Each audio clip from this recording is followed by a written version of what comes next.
Hello बच्चों, क्या हाल हैं आप सभी के। आई होप कि आप सभी लोग बढ़िया होंगे, एग्ज़ाम की तैयारियों में लगे होंगे। एग्ज़ाम का ख्याल आते ही आपके दिमाग में और पेट में तितलियां उड़ने लगती होंगी।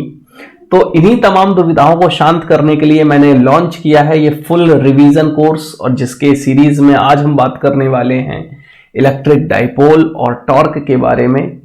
तो इससे पहले हम बात कर चुके हैं इलेक्ट्रिक चार्ज के बारे में। इसके अलावा दूसरी वीडियो में हमने बात करी थी इलेक्ट्रिक फील्ड के बारे में, और आज के इस वीडियो में हम बात करेंगे इलेक्ट्रिक डाइपोल और टॉर्क के बारे में। तो चलिए जल्दी से इस सेशन को शुरू करते हैं अपने तमाम साथियों के साथ, अपने तमाम मित्रों के साथ, वो जिनके साथ आप अपनी शामें बिताते हैं उनके साथ इस सेशन को शेयर कर दीजिए, क्या पता उनका भी फायदा कुछ ना कुछ हो जाए। तो इसी कड़ी में आगे बढ़ते हुए हम बात करेंगे इलेक्ट्रिक डाइपोल की। तो चलिए, अब मेरी आवाज थोड़ी सी स्लो हो जाएगी क्योंकि मेरे को आपको बहुत अच्छे से समझाना है। आप चाहें तो इस वीडियो को 1.2x पर लगाकर देख सकते हैं। तो चलिए फिलहाल शुरू करते हैं अपना बेहतरीन सा चैप्टर इलेक्ट्रिक डाइपोल।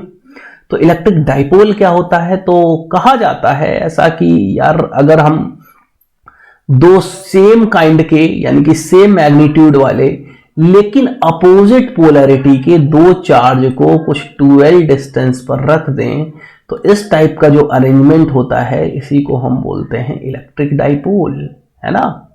दो सेम मैग्नीट्यूड वाले बट अपोजिट पोलैरिटी वाले दो चार्जेस को अगर हम एक दूसरे से कुछ 12 डिस्टेंस पर रख देते हैं तो इस टाइप के अरेंजमेंट को हम बोलते हैं इलेक्ट्रिक डाइपोल।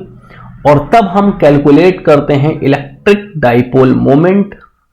तो इलेक्ट्रिक डाइपोल मोमेंट, और ये इलेक्ट्रिक डाइपोल मोमेंट हम कैसे कैलकुलेट करते हैं, तो हम कहते हैं कि अगर हम किसी भी इलेक्ट्रिक डाइपोल के चार्ज और उनके बीच की डिस्टेंस का प्रोडक्ट कर दें तो इस प्रकार से हमें जो क्वांटिटी प्राप्त होती है उस क्वांटिटी को हम बोलते हैं इलेक्ट्रिक डाइपोल मोमेंट, जिसे हम P से रिप्रेजेंट करते हैं।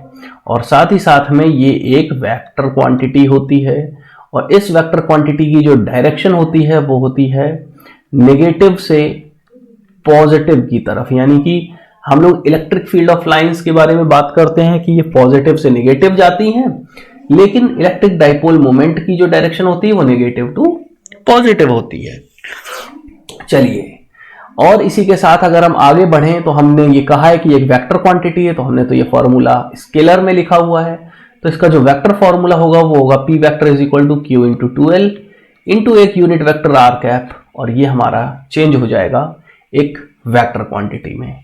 तो देखो, हमने इलेक्ट्रिक डाइपोल के बारे में यहाँ पे बात करी हुई है कि इलेक्ट्रिक डाइपोल क्या होता है। तो देखो, इलेक्ट्रिक डाइपोल हमने तुम्हारे सामने बना करके प्रस्तुत कर दिया है, और जल्दी से मैं तुम्हें थोड़ा सा इसके बारे में बता देता हूँ। तो देखो भाई, हमारे पास ये देखो, एक मान लो हम इसको बोल दे रहे हैं प्लस क्यू चार्ज, और इस तरफ वाले को हम बोल दे रहे हैं माइनस क्यू चार्ज, और इनके बीच की ये डिस्टेंस हो गई 2L, है ना। इनके बीच की जो डिस्टेंस हो गई 2L। तो ये जो हमारा पूरा पूरा अरेंजमेंट हो गया ना, इस पूरे के पूरे अरेंजमेंट को हम बोल देंगे इलेक्ट्रिक डाइपोल, है ना। इसी तरीके से मान लो इसको हम कह सकते हैं कि प्लस का 2Q, है ना। थोड़ा सा कलर में चेंज कर लेता हूँ तो मस्त लगेगा, बिल्कुल टकाटक एकदम। तो भाई ये देखो, ये हो गया हमारा प्लस का 2Q, और ये हो गया हमारा सॉरी यहाँ से माइनस का 2Q ये। और अब देखो, अब ये जो अरेंजमेंट हमारा बन गया प्लस का 2Q और माइनस का 2Q, ये हो गया एक इलेक्ट्रिक डाइपोल।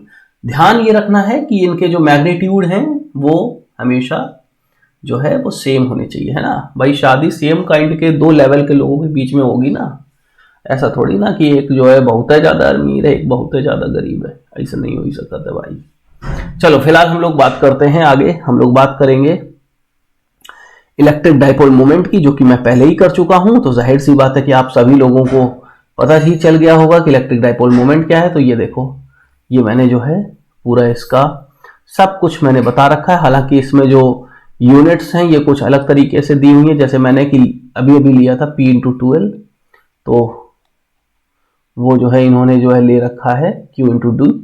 तो कोई बात नहीं, इन्होंने जो भी ले रखा है आप फिलहाल याद कर सकते हो P is equal to Q into 2L, क्योंकि मैं 2L से ही याद रखता हूं और ये मेरे को काफ़ी सरल और इजी भी पड़ता है।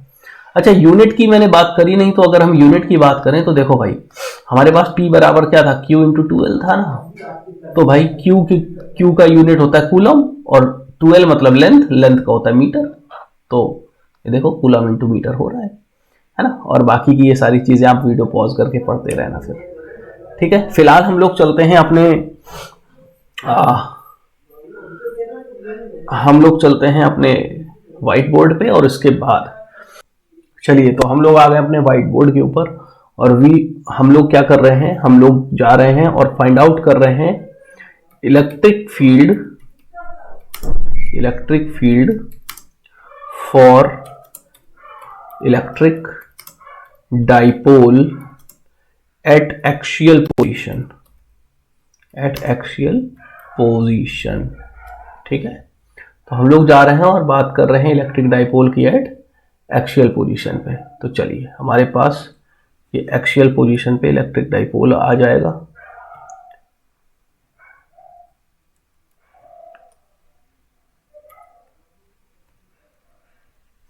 चलिए, तो मान लीजिए कि हमारे पास एक इस तरीके से कोई एक इलेक्ट्रिक डाइपोल है। मैं एक इलेक्ट्रिक डाइपोल बना दे रहा हूं। ये एक इलेक्ट्रिक डाइपोल है हमारा, है ना, ठीक। और ये हमारे पास एक माइनस चार्ज है, और इनके बीच की डिस्टेंस जाहिर सी बात है कि 2L ही होगी, ठीक है।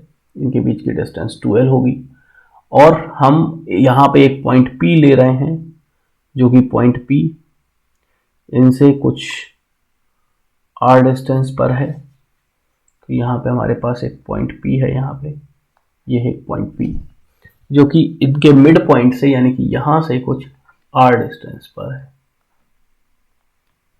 R डिस्टेंस पर है, ठीक है। अच्छा, तो अब हम अगर देखें ध्यान से, तो हम ये कह सकते हैं कि जो यहां से इनके बीच की डिस्टेंस होगी, ये होगी R माइनस L,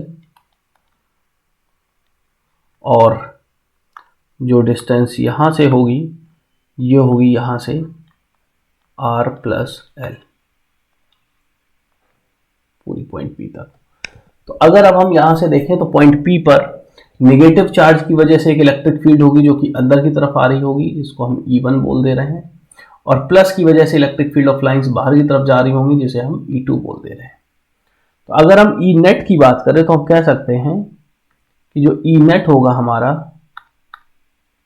जो E नेट होगा, वो E नेट हम बोलेंगे कि E नेट होगा E1 माइनस E2, ठीक है। तो E1 हम कैसे लिख सकते हैं, E1 नेगेटिव चार्ज की वजह से 1/4 पाई एप्सिलॉन नॉट, और Q अपॉन नेगेटिव चार्ज, ये देखो हमारा R माइनस L डिस्टेंस दूर है, तो हम लिखेंगे R माइनस L का होल स्क्वायर, माइनस E2 की वैल्यू लिखेंगे 1/4 pi epsilon not Q upon R plus L का होल स्क्वायर।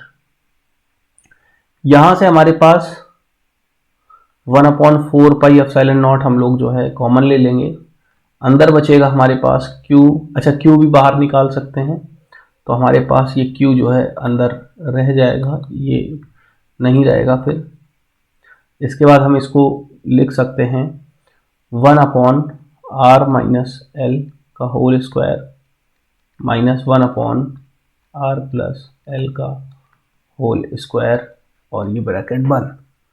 अब हम इसको जरा अगर थोड़ा सा और एक्सपेंड करेंगे, तो ये देखो यहाँ से R प्लस L का होल स्क्वायर एक तरफ रह जाएगा, और माइनस का R माइनस L का होल स्क्वायर दूसरी तरफ, और अपॉन में नीचे इनका एलसीएम बन करके आ जाएगा R प्लस L का whole square minus R minus L का होल स्क्वायर, ठीक है। चलिए, अगर हम इसको फिर से थोड़ा फर्दर और सॉल्व करने की कोशिश करें, तो ये Q upon 4 pi epsilon not, ये ऐसे ही बना रहेगा। अब देखो, इसका होल स्क्वायर हम खोल देंगे, तो अंदर बचेगा R square plus L square plus 2RL, minus का R स्क्वायर माइनस का L स्क्वायर, और प्लस का अगेन 2RL, क्योंकि माइनस माइनस प्लस हो जाएगा, ठीक है ना। अच्छा, इसके अलावा यहाँ पे भैया माइनस माइनस प्लस हो जाएगा इस जगह पे। अच्छा यहाँ पे सॉरी, ये यहाँ पे ये मिस्टेक हो गया है, ये नहीं होगा, ये यहाँ पे मल्टीप्लिकेशन का साइन होगा, ठीक है ना। तो यहाँ पे होगा ये मल्टीप्लिकेशन का साइन होगा। तो यहाँ से ये हो जाएगा आर माइनस एल का whole square, R plus L का होल स्क्वायर। ठीक, चलिए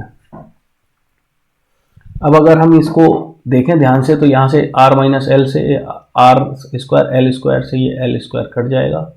तो यहाँ से हमारे पास जो नया वैल्यू बनेगा वो बनेगा Q upon 4 pi epsilon not, और यहाँ से 2RL और 2RL मिल करके हो जाएंगे 4RL अपॉन, यहाँ पे हम लोग लिख पाएंगे आर माइनस एल का होल स्क्वायर और आर प्लस एल का होल स्क्वायर, और ये ब्रैकेट बंद। अब यहाँ पे अगर हम देखें ध्यान से तो हम एक चीज यहाँ पे ये कह सकते हैं, हम कह सकते हैं कि चूंकि R is much greater than L, therefore जो R का स्क्वायर अगर हम कर देंगे तो ये बहुत ही ज़्यादा बड़ा हो जाएगा L स्क्वायर के। क्यों?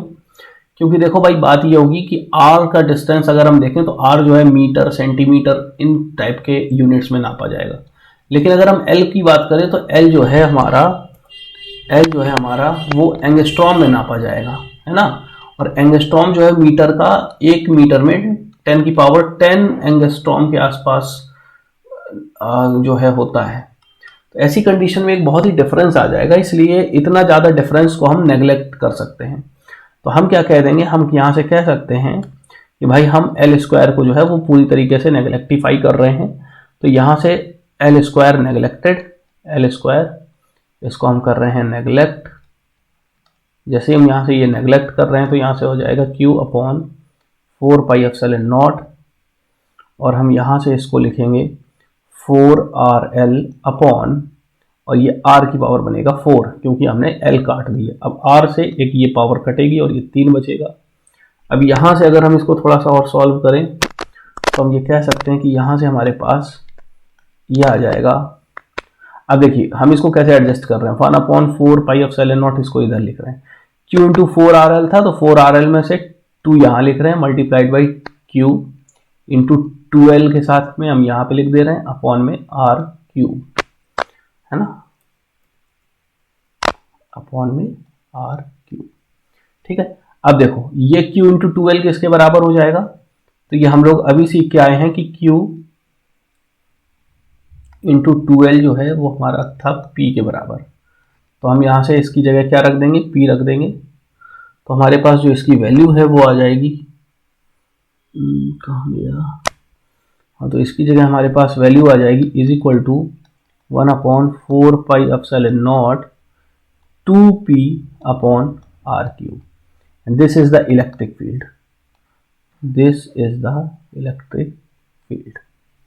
ठीक है, अच्छा अगर हम वेक्टर क्वांटिटी में लिखना चाहें इसी को, हम चाहते हैं कि हम इसी को वेक्टर में लिख दें, तो वेक्टर में लिखने के लिए हम इसको कैसे लिख सकते हैं, तो वेक्टर में हम इसको लिख सकते हैं ई वेक्टर बराबर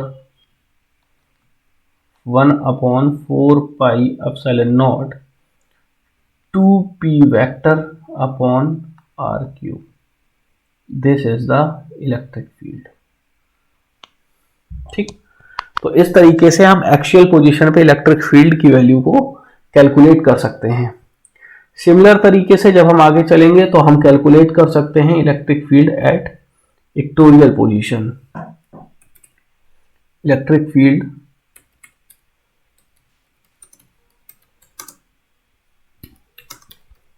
due to electric dipole at equatorial position,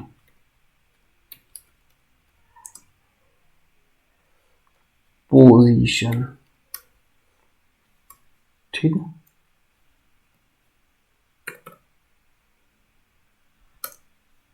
चलिए भाई,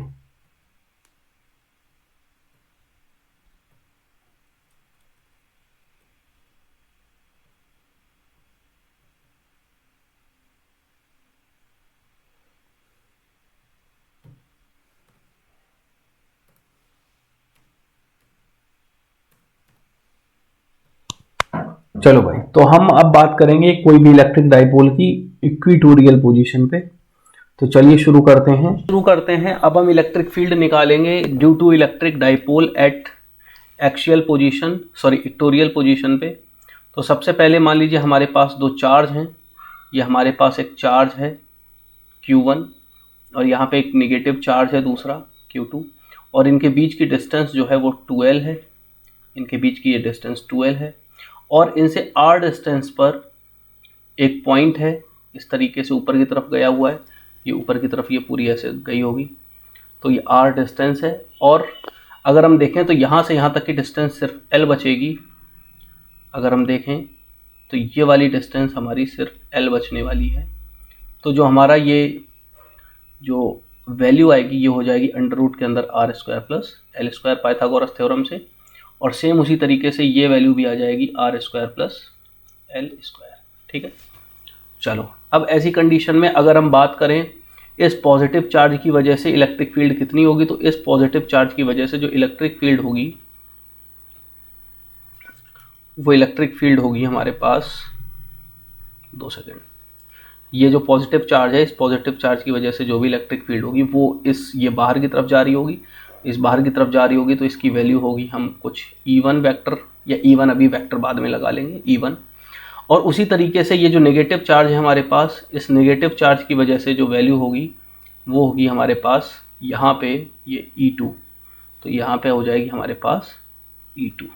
ठीक है, अच्छा अब ऐसी कंडीशन में अगर E1 है और ये E2 है, हम कह सकते हैं कि ये जाहिर सी बात है कि ये एंगल थीटा बन रहा होगा, है ना, ये एंगल थीटा बन रहा होगा। तो ऐसी कंडीशन में जो ये एंगल है ये भी यहाँ पे एंगल थीटा बन रहा होगा, क्योंकि करस्पॉन्डिंग एंगल बनेगा। तो ऐसी कंडीशन में हम ये बोल सकते हैं कि ये एंगल हमारे पास बन जाएगा थीटा। तो अगर ये एंगल भी हमारे पास थीटा बन गया तो ऐसी कंडीशन में हम क्या कह सकते हैं कि जो इलेक्ट्रिक फील्ड है हमारी, वो इलेक्ट्रिक फील्ड यहाँ से हम इसके कॉम्पोनेंट्स में इसको ब्रेक करेंगे तो ये हो जाएगा E1 cos थीटा, और इस तरफ ये हो जाएगा E1 sin थीटा। ठीक है, अच्छा बिल्कुल उसी तरीके से ये भी एंगल हमारा थीटा बन रहा होगा। तो अगर ये भी एंगल थीटा बन रहा होगा तो इसके कंपोनेंट का E2 का cos थीटा तो इसी तरफ आ जाएगा, यानी कि यहीं पे आ जाएगा। तो E2 का cos थीटा हमारे पास आ जाएगा यहाँ से E2 cos थीटा, और E1 sin थीटा ये हमारा नीचे की तरफ आ जाएगा E1 sin थीटा। ठीक है, इस तरीके से। तो अब हमारे पास अगर हम इस पूरे के पूरे सेक्शन को ध्यान से देखें तो हम कह सकते हैं कि ये जो E1 sin थीटा और ये जो E2 sin थीटा ये आपस में एक दूसरे को कैंसिल कर देंगे, क्योंकि अपोजिट डायरेक्शन में है। तो हम यहाँ पे इनको बड़े इत्मीनान से हम इनकी वैल्यू लिख देंगे और हम कह देंगे कि यहाँ से जो E1 sin थीटा है वो बराबर है E2 sin थीटा के। और ऐसी कंडीशन में हम कहेंगे कि इनकी जो नेट वैल्यू हो जाएगी वो यहाँ से आ जाएगी 0, यानी कि एक दूसरे को कैंसिल कर देंगे। तो इसके बाद अब हमारे पास जो ई नेट की वैल्यू बचती है वो ई नेट की वैल्यू बचेगी कि सिर्फ और सिर्फ जो ई नेट है वो हॉरिजॉन्टल कंडीशन की वजह से आ रहा होगा। तो हम ई नेट की वैल्यू क्या लिख पा रहे होंगे, तो हम लिखेंगे ई नेट जो है वो आ जाएगा E1 cos theta plus E2 cos theta. तो सबसे पहले हम cos थीटा की वैल्यू निकाल लें और cos थीटा यहाँ से कॉमन निकाल लें। तो हम कह सकते हैं कि हम cos थीटा ले सकते हैं कॉमन, तो अंदर बचेगा E1 प्लस E2। तो cos थीटा की वैल्यू क्या होगी, तो हम cos थीटा की वैल्यू यहाँ से लिख सकते हैं। हम लिखेंगे कि cos theta is equal to हो जाएगा, cos theta is equal to हो जाएगा परपेंडिकुलर, यानी कि cos थीटा होता है बेस अपॉन हाइपोटेनस, तो L अपॉन अंडर रूट के अंदर R square plus L square. तो अब हम यहाँ से पहले E1 और E2 की वैल्यू लिखेंगे। मैं डायरेक्ट E1 और E2 की वैल्यू लिख दे रहा हूँ। मैं ये कहूँगा यहाँ से थोड़ा सा, मैं यहाँ पे लिख दे रहा हूँ, मैं यहाँ पे मैं लिखूँगा, मैं कहूँगा कि E1 is equal to E2। E1 की वैल्यू E2 के बराबर क्यों हो सकती है भाई, तो E1 की वैल्यू E2 के बराबर इसलिए हो सकती है क्योंकि दोनों की डिस्टेंस सेम है, यानी कि ये अंडर रूट देखो R square plus L square ये बराबर है, और सेम कंडीशन पे यहाँ पे देखो R square plus L square बराबर है। तो ऐसी कंडीशन में हम सीधे सीधे लिख सकते हैं कि 2 times of E1 cos theta. तो यहाँ से अब हम E1 की वैल्यू डालेंगे, तो हमारे पास E1 की वैल्यू आएगी जो E1 की वैल्यू आएगी वो आ जाएगी 1/4πε0 और 2 टाइम्स ऑफ Q, क्योंकि 2 ये था हमारे पास, अपॉन अंडर रूट के अंदर r² प्लस l² का होल ऑफ स्क्वायर। और साथ ही साथ में हम यहाँ से cos थीटा की वैल्यू रखेंगे l अपॉन अंडर रूट के अंदर r² प्लस l²। अच्छा, अब यहाँ से हम ये देख पा रहे हैं कि यहाँ से ये देखो स्क्वायर है और ये अंडर रूट है, ये कट जाएगा एक दूसरे के साथ, तो हम ये कहेंगे कि अंडर रूट से स्क्वायर ये कट गया, तो यहाँ से हमारे पास ये वैल्यू आ जाएगी 1/4πε0। अब ये देखो, ये हमारे पास 2Q है और ये L है, तो हम इसको क्या ये लिख सकते हैं Q इंटू 2L, और इसकी वैल्यू P के बराबर कर सकते हैं, ये तो कर ही सकते हैं ना। तो यहाँ से हमारे पास हम इस पूरे को रिप्लेस कर देंगे बाई P और नीचे आ जाएगा। अब देखो ये पावर 1 है होल और ये 1/2 है, तो हम ये कह सकते हैं कि r² प्लस l² की होल पावर हमारे पास जो है वो हो जाएगा 3/2। अच्छा, तो ऐसी कंडीशन में हम यहाँ से क्या, वही बात फिर से जो हम लोगों ने एक्सियल पोजीशन के लिए कही थी, हमने कहा था कि यार अगर r जो है वो बड़ा है बहुत ज़्यादा l से, ऐसी कंडीशन में r² और भी ज़्यादा बड़ा हो जाएगा l² से, तो ऐसी कंडीशन में l² को हम लोग कर देंगे नेगलेक्ट, इसको कर देंगे नेगलेक्ट, और जब हम इसको कर देंगे नेगलेक्ट तो ऐसी कंडीशन में हमारे पास जो वैल्यू है वो बन करके आएगी, वो यहाँ से हम लोग लिख पाएंगे इज इक्वल टू 1/4πε0 और ये P अपॉन, अच्छा l² तो उड़ा ही दिया, तो r² और इसकी होल पावर 3/2। अब 2 से ये 2 कैंसिल हो जाएगा, तो ऐसी कंडीशन में हमारे पास यहाँ से इलेक्ट्रिक फील्ड की वैल्यू आ जाएगी 1/4πε0 P अपॉन r³, और ये हमारी इलेक्ट्रिक फील्ड आ जाएगी। और अगर हम इसको वेक्टर के पर्पस से लिखना चाहें तो हम वेक्टर में लिखेंगे इसको, और वेक्टर में हम लगा करके लिख देंगे E vector is equal to 1/4πε0 P vector upon r³।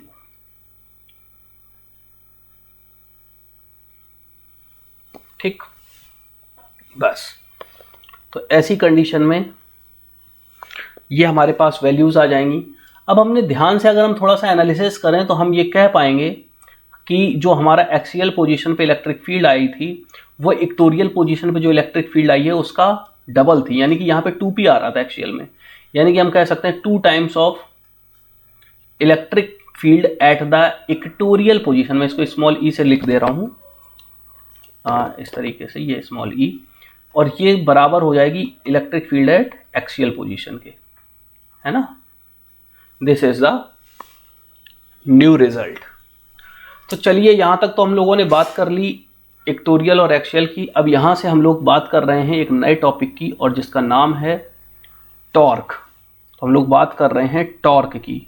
वैसे आप लोगों ने टॉर्क जो है वो पढ़ रखा होगा कक्षा 11 में भी, कक्षा 11 में आपको टॉर्क बताया गया होगा। आई होप कि आप लोगों को टॉर्क पता होगा, अगर नहीं पता है तो मैं बता देता हूँ कि टॉर्क क्या होता है। तो हम यहाँ पे बोलेंगे, हम कहेंगे कि टॉर्क जो होता है वो होता है कि when a force is applied on a body such that it just start rotating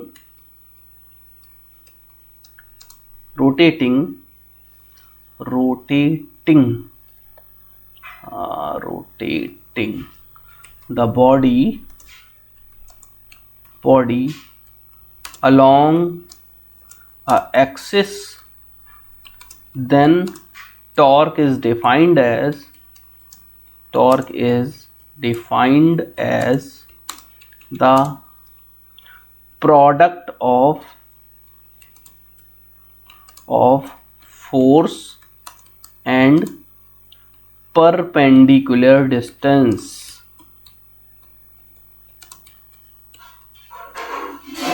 This is called torque. Okay, तो इसको हम लोग बोलते हैं टॉर्क।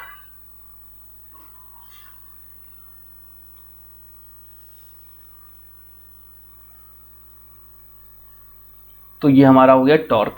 जैसे एग्जांपल के तौर पे मान लो हम कह दें कि ये हमारे पास कुछ इस तरीके का एक ऑब्जेक्ट है, ये मान लो हमारे पास एक ऑब्जेक्ट है, ये मान लो कि ये एक ऑब्जेक्ट है और यहाँ इसके अलोंग हमने यहाँ पे जो है एक ऐसे फलक्रम लगा रखा है, मान लीजिए ये इस तरीके से, ठीक है। और अब हम इसके ऊपर एक फोर्स लगा रहे हैं, ऐसे यहाँ से एक फोर्स F लगा रहे हैं। तो जैसे हम इसको फोर्स लगाएंगे तो ये बॉडी जो है वो इस डायरेक्शन में ऐसे मूव करने लगेगी, यानी कि यहाँ से इसकी डिस्टेंस हो गई ये r। तो हम ये कह देंगे कि जो टॉर्क हो जाएगा वो टॉर्क हो जाएगा force into perpendicular distance r, और ये जो है वो एक वेक्टर क्वांटिटी बन जाएगी, ठीक है। हालांकि इसको हम लोग बाद में वेक्टर क्वांटिटी में देख लेंगे, अभी तो फिलहाल ये टॉर्क होता है। तो अब यहाँ पे इस टॉर्क की क्या ज़रूरत आ गई, तो यहाँ पे टॉर्क की ज़रूरत ये आ गई, हमने कहा कि मान लो कि इस तरीके से एक यूनिफॉर्म इलेक्ट्रिक फील्ड है, इस तरीके से एक यूनिफॉर्म इलेक्ट्रिक फील्ड है और इसमें जो है बहुत सारी ऐसी इलेक्ट्रिक फील्ड ऑफ लाइंस हैं, है ना, बहुत सारी इस तरीके से इलेक्ट्रिक फील्ड ऑफ लाइंस है। तो इन सारी इलेक्ट्रिक फील्ड ऑफ लाइंस को के पास में हमने क्या किया है, हमने जो है अपना एक इलेक्ट्रिक डाइपोल जो है वो यहाँ पे पुट कर दिया है। ये एक इलेक्ट्रिक फील्ड ऑफ लाइंस है और ये यूनिफॉर्म इलेक्ट्रिक फील्ड है E, और यहाँ पे हमने क्या किया है, अपना एक इलेक्ट्रिक डाइपोल फिट कर दिया है इस तरीके से। ये हमारा इलेक्ट्रिक डाइपोल हो गया, ठीक है, ये हमारा इलेक्ट्रिक डाइपोल है। अब हमने मान लीजिए कि ये हमारा प्लस Q चार्ज है और ये इस तरफ हमारा माइनस Q चार्ज है। जाहिर सी बात है कि ये डिस्टेंस जो है वो 2L ही होगी, क्योंकि हम अभी तक 2L ही मान रहे हैं इस इलेक्ट्रिक डाइपोल को। तो यार एक बात बताओ कि ये जो प्लस Q वाला चार्ज है ये इस तरफ जाने की कोशिश करेगा, इस तरफ के ऊपर इसके ऊपर एक फोर्स लगेगा। क्यों इसके ऊपर इस तरफ का इस जैसा फोर्स क्यों लगेगा, क्योंकि ये पॉजिटिव चार्ज की वजह से बाहर की तरफ जा रहा होगा, तो बाहर की तरफ जाने के लिए इसके ऊपर इस डायरेक्शन में, और जबकि नेगेटिव इधर जाने की कोशिश करेगा, यानी कि इस तरफ के ऊपर इसका फोर्स लगेगा, है ना। इलेक्ट्रिक फील्ड ये आ रही है तो जाहिर सी बात है कि ये किसी ना किसी एक पॉजिटिव चार्ज से ही आ रही होंगी और तभी ये इधर की तरफ जा रही हैं ऐसे करके, है ना। तो इसका मतलब यहाँ पे ये नेगेटिव चार्ज इसकी तरफ जाएगा और ये पॉजिटिव इधर की तरफ जाएगा, और जैसे ही ऐसा होगा तो तुरंत इसके ऊपर एक टॉर्क लगना शुरू हो जाएगा। अब अगर ये टॉर्क लगना शुरू हो जाएगा तो कुछ ना कुछ परपेंडिकुलर डिस्टेंस भी रही होगी। तो वो परपेंडिकुलर डिस्टेंस कितनी रहेगी, तो अगर हम ये कह दें कि मान लो कि ये परपेंडिकुलर डिस्टेंस है, तो यहाँ से कुछ ये डिस्टेंस जो है इस तरीके से ये परपेंडिकुलर डिस्टेंस हो जाएगी फोर्स से, ठीक है, ये डिस्टेंस हो गई। और जाहिर सी बात है दूसरे चार्ज से भी वही परपेंडिकुलर डिस्टेंस होनी चाहिए, तो परपेंडिकुलर डिस्टेंस अगर दूसरे चार्ज से देखी जाए तो वो ये हो जाएगी। तो ऐसी कंडीशन में अगर हम ये एंगल को बोल दें कि भैया ये एंगल थीटा है, ये एंगल जो है वो थीटा है, तो ऐसी कंडीशन में ये 2L है और ये थीटा है, तो ये हो जाएगा 2L साइन थीटा। कैसे हो जाएगा 2L साइन थीटा, तो हम लोग को पता है sine theta is equal to क्या होता है, sine theta is equal to होता है परपेंडिकुलर अपॉन हाइपोटेनियस, और परपेंडिकुलर हमारी यही लाइन थी, तो हाइपोटेनियस हमारा 2L था, तो hypotenuse sine theta is equal to P। ऐसी कंडीशन में हम लोग इसको क्या लिख देंगे, हम लोग यहाँ पे लिख देंगे यहाँ से कि हाइपोटेनस है 2L और ये sine theta is equal to P। ये आ जाएगा वैल्यू हमारे पास परपेंडिकुलर का, ठीक है, फिलहाल कोई बात नहीं। तो अब हम इसके बाद मान लो कहें हमसे कहा जाए कि आप एक बात बताओ कि आप टॉर्क फिर कैसे निकालोगे, तो हमने कहा भैया टॉर्क बराबर होता है फोर्स इंटू परपेंडिकुलर डिस्टेंस। तो फोर्स तो जाहिर सी बात है कि इसके ऊपर QE ही लग रहा होगा और परपेंडिकुलर डिस्टेंस है 2L साइन थीटा, है ना। तो ऐसी कंडीशन में हम ये कह सकते हैं कि QE into 2L sine theta, अच्छा Q इंटू 2L और इंटू E साइन थीटा, हम इसको ऐसे भी लिख सकते हैं। तो ऐसी कंडीशन में थोड़ा सा अगर हम ध्यान दें तो Q इंटू 2L ये क्या हो जाएगा, Q इंटू 2L हो जाएगा हमारा P into E into sine theta, है ना। अब देखो P भी हमारी एक वेक्टर क्वांटिटी है, E भी हमारी वेक्टर क्वांटिटी है और टॉर्क भी हमारी वेक्टर क्वांटिटी होती है। तो हम ये कह सकते हैं कि अगर ये PE साइन थीटा लिखा है तो इसका मतलब ये हो गया कि ये हम लोगों को याद दिला रहा है कक्षा 11 में पढ़ा हुआ एक कॉन्सेप्ट, जिसका मतलब होता था कि A vector cross B vector बराबर mod of A vector mod of B vector sine theta, I hope आपको याद आ गया होगा। ऐसी कंडीशन में हम यहाँ से टॉर्क की जो वैल्यू है वो लिख पा रहे होंगे। हम कहेंगे कि जो टॉर्क है वो हो जाएगा यहाँ से टॉर्क बराबर वेक्टर के साथ P vector cross E vector. ये बात ये टक से आ जाएगा, ठीक। अच्छा, इसी के साथ साथ अगर हम आगे बढ़ें और हम कहें, हमारे पास अगर ये बातें हों, हम कहें कि अगर साइन थीटा जो है वो 90 डिग्री हो जाए, तो ऐसी कंडीशन में साइन का जो ग्राफ है वो जाहिर सी बात है कि साइन का ग्राफ कुछ इस तरीके से बनता हुआ जाता है, ऐसे, और इस तरीके से साइन का ग्राफ बनता हुआ जाता है। तो ये जो मैक्सिमम वैल्यू है, ये कितने पे मिलती है हमें? ये हमें मिलती है 90 डिग्री पे। तो यानी कि ये जो +1 है वो हमें 90 डिग्री पे मिलेगा। तो इसका मतलब यहाँ पे साइन मैक्सिमम हो जाएगा, टॉर्क हमारा मैक्स मिलेगा, और टॉर्क मैक्सिमम की वैल्यू मिल जाएगी हमें P क्रॉस E, ठीक है। इस तरीके से ये हमें मैक्सिमम वैल्यू मिल जाएगी। सेम उसी तरीके से अगर हम बात करें मिनिमम के लिए, तो if sine theta is equal to 0 degree, तो ऐसी कंडीशन में क्या होगा? तो जैसे ही साइन थीटा 0 डिग्री होगा, ऐसी कंडीशन में हमारे पास टाउ की वैल्यू जो है वो मिनिमम मिलेगी, और वो मिनिमम हो जाएगी 0, ठीक है। और यहाँ से ये वैल्यू खत्म हो जाएगी। अब इसके बाद मैं आपसे एक क्वेश्चन पूछूंगा, जो लोग थोड़ा सा सीरियस हैं पढ़ाई के प्रति वो इसको ज़रूर ट्राई करें। मैंने ये कहा कि मान लीजिए ये एक तरीके की इलेक्ट्रिक फील्ड है हमारी, ठीक है, ये इस तरीके की इलेक्ट्रिक फील्ड है, और इसमें मैंने ये डाइपोल अपना डाल रखा है। ये डाइपोल है हमारा, जिसमें यहाँ पे जाहिर सी बात है प्लस चार्ज है, यहाँ पे माइनस चार्ज है। और मैं ये बता दे रहा हूँ कि जब ये इस तरीके से किसी भी इलेक्ट्रिक फील्ड में रखा जाएगा, तो ये इस तरीके से ये इधर की तरफ रोटेट करेगा, और ये इधर की तरफ ऐसे रोटेट करेगा। तो रोटेट करेगा, लेकिन ये फिर घूम नहीं पाएगा, पूरा सर्किल अपना ये कंप्लीट नहीं कर पाएगा। तो ये सर्किल अपना कंप्लीट नहीं कर पाएगा, इसका मतलब क्या हो जाएगा? तो इसका मतलब ये हो जाएगा कि अगर ये सर्किल अपना कंप्लीट नहीं कर पाएगा, तो ऐसी कंडीशन में ये एक SHM करेगा। क्या करेगा? SHM करेगा।